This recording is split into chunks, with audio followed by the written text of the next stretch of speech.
Welcome back to Open Window Politics. Today we're going to be doing a prediction. In this case, it is going to be a hypothetical if Barack Obama and Donald Trump faced off for who would get a third term. This is, of course, unconstitutional for both candidates on a couple levels, but nonetheless fun to do a prediction. So Trump has floated the idea and even made merch with his name for 2028.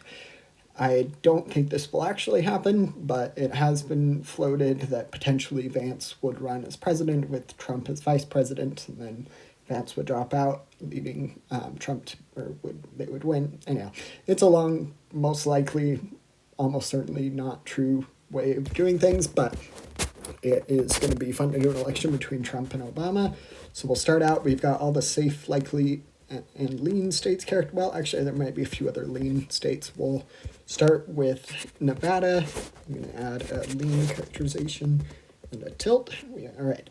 So Nevada, this state did go to Trump in 2024, so Republicans are hopeful they'll be able to win it again.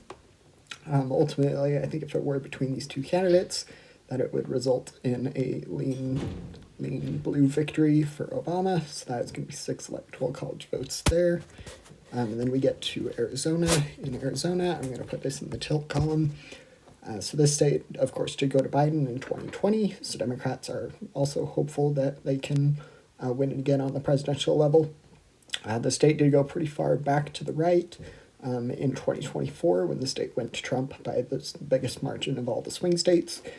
So Democrats are a little bit cautious, but the state does have a Democratic governor and 2 Democratic senators, so certainly known to elect Democrats at the state level.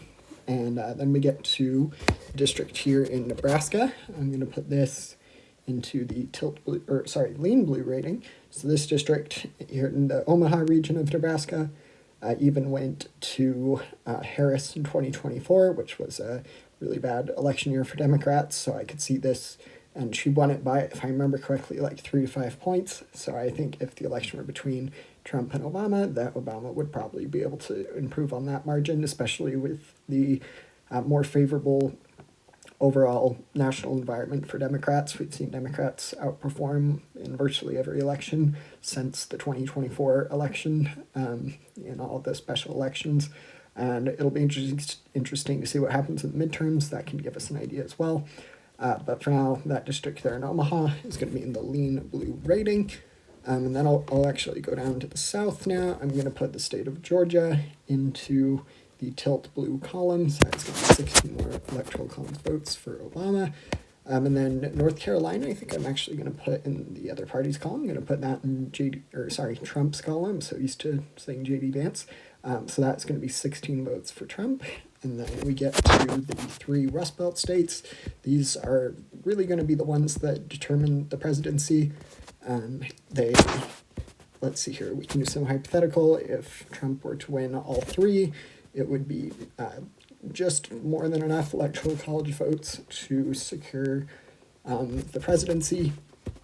But for now, I don't see that as the most likely rating, so I'm going to go with lean. Generally, the Rust Belt votes together. So I'm going to put those 3 states in, well, actually, Pennsylvania I will put in the tilt column, but that is going to be 303 for former President Obama to 235 to former and current President Donald Trump. Feel free to, thanks for watching, and don't forget to like and subscribe. Thanks, bye.